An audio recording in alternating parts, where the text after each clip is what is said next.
আসসালামু আলাইকুম রহমতুল্লাহ। আজকে আমি শিং মাছ দিয়ে কাঁঠালে বিচি বেগুন রান্না করে দেখাবো। প্রথমে আমি তেলে পেঁয়াজ কাঁচামরিচ দিয়ে একটু ভেজে নিয়েছি, তারপর রসুন বাটা দিচ্ছি। রসুন বাটাটা দিয়েও একটু ভেজে নেব। আমি এখন আরেকটু রসুন বাটা দেবো, রসুন বাটা আমার মনে হচ্ছে কম হয়েছে, এই জন্য আরেকটু রসুন বাটা দিয়ে তেলে ভেজে নেব। এখন আমি আস্তে আস্তে এক এক করে গুঁড়া মশলাগুলো দিয়ে দেবো।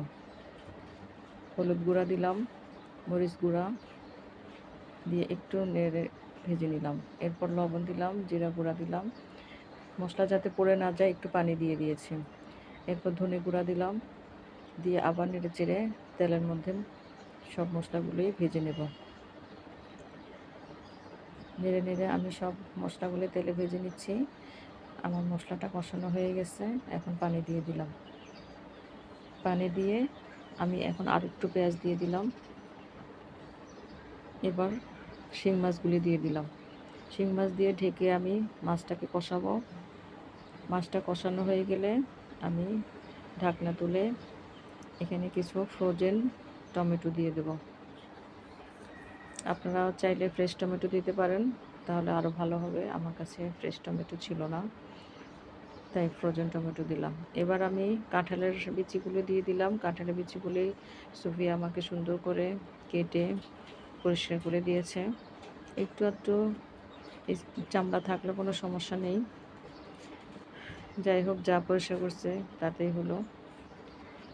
এরপর ঢেকে আমি কিছুক্ষণ রান্না করে নেব। কাঁঠালের বিচিগুলি যখন অনেকটাই সিদ্ধ হয়ে আসবে তখন আমি বেগুন দিয়ে দেব। বেগুন সিদ্ধ হতে সময় লাগে না, তাই বেগুনটা পরে দিতে হবে।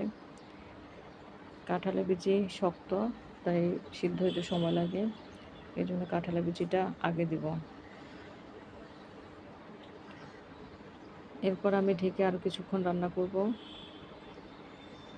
ঢাকনা তুলে দেখলাম আমার কাঁঠালের বিচি এবং বেগুন দুটোই সিদ্ধ হয়ে গেছে। আমার রান্নাটাও প্রায় শেষ। এই যে দেখতে পাচ্ছেন আমার বেগুন এবং কাঁঠালের বিচি দুটোই সিদ্ধ হয়ে গেছে, খুবই সফট হয়ে গেছে। এবার আমি তেলের মধ্যে পেঁয়াজ কাঁচামরিচ ভেজে বাগার দিয়ে দেবো। এই তো রেডি হয়ে গেল শিং মাছ দিয়ে কাঁঠালের বিচি বেগুনের তরকারি।